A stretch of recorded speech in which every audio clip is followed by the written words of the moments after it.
ইসরায়েলের দালালেরা যুদ্ধ বিরতি দেওয়া হয়েছিল। যুদ্ধ বিরতির পর রমজান মাসে শেষে রমজানে আপনারা দেখেছেন ফিলিস্তিনের নারী শিশুরা রাস্তার মধ্যে লম্বা লাইন করে ইফতার করেছে। তারা ইফতার করার পর তারা তাদের শান্তিপূর্ণভাবে যখন বাসায় গিয়েছেন, ঠিক সেই মুহূর্তে বিশ্বের কাপুরুষ বলে খ্যাত মুসলমানদের শত্রু ইহুদি দালালেরা, ইহুদি সেই নেতানিয়াহু তার নির্দেশে শান্তিপ্রিয় তাওহীদি জনতা, শান্তিপ্রিয় ইসলাম প্রিয় ফিলিস্তিনের জনতার উপরে কাপুরুষিত হামলা করে। তারা ফিলিস্তিনের জনগণকে এই গাজা থেকে নিশ্চিহ্ন করে দিতে চায়।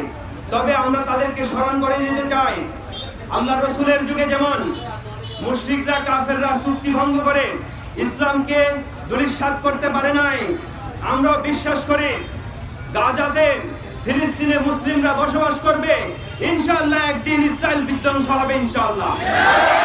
আমরা বলতে চাই, আমরা শুধু মিছিল আর মিটিং করে ক্ষান্ত হব না, এতটুকুর মধ্যে আমরা প্রতিবাদ করলে চলবে না।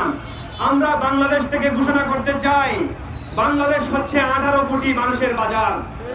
আমরা যদি তাদেরকে শুধু মিছিল আর মিটিং করি তাদের কিচ্ছুই হবে না। তাদেরকে অর্থনৈতিকভাবে পঙ্গু করতে হবে, বিশ্বে তাদেরকে ফকির করতে হবে। তাদের এই অর্থনৈতিকভাবে পঙ্গু করার জন্য বাংলাদেশের 18 কোটি জনগণকে আমি উদাত্ত আহ্বান জানাবো, আপনারা ফিলিস্তিনের মা বোনের রক্তের উপরে কোনো পণ্য খাবেন না। ফিলিস্তিনের মা বোনের রক্তে করা ওই পণ্য আমরা বর্জন করব। শুধু এতটুকুনি নয়, আমরা উদাত্ত আহ্বান জানাতে চাই, রাষ্ট্রীয়ভাবে ইসরায়েলের সকল পণ্য অবৈধ ঘোষণা করতে হবে। বাংলাদেশের 18 কোটি মানুষের বাজার থেকে যদি ইসরায়েলের পণ্য নিষিদ্ধ করা হয়, তাদের অর্থনীতিতে চরমভাবে ব্যাঘাত ঘটবে। এরপর আমি বলতে চাই, আপনারা জানেন শুধুমাত্র ইহুদি খ্রিস্টানদের দূষণরা সেখানেই ব্যস্ত নয়, বিশ্বের সকল প্রান্তে ভারতেও মুসলমানদেরকে নির্যাতন করা হচ্ছে, মুসলমান মা বোনদের উপরে পানি হোলি খেলা হচ্ছে, তাদেরকে রং মেরে তাদেরকে অত্যাচার করা হচ্ছে। বাংলাদেশেও সেই ইহুদিবাদের দালালেরা, ফ্যাসিস্টরা 24 জুলাই বিপ্লবে 1000 জন হাজার ছাত্র জনতাকে হত্যা করেছে। আমরা তাদেরকে স্মরণ করে দিতে চাই, আগামীতে ফ্যাসিবাদ বিরোধী খোদাদ্রোহী শক্তিদেরকে এই বাংলাদেশ থেকে যদি উৎখাত করতে হয়, সেজন্য বাংলাদেশের তাওহীদি জনতা হাজার শহীদের নাজরানা দিতে প্রস্তুত হবে। প্রিয় ভাইরা, আরেকটি জিনিস বলতে চাই, ইতিমধ্যে আপনারা শুনেছেন আওয়ামী লীগকে আবার নতুন করে এই বাংলার জমিনে ব্যাক করানোর একটা ষড়যন্ত্র পায়তারা চলছে।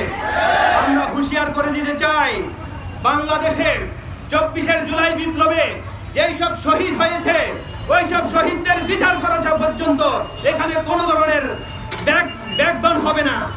শহীদদের বিচার করতে হবে, শহীদদের বিচার করা ছাড়া কোনো সংস্কারও হবে না। 24 জুলাই বিপ্লবের শহীদদের বিচার করতে হবে।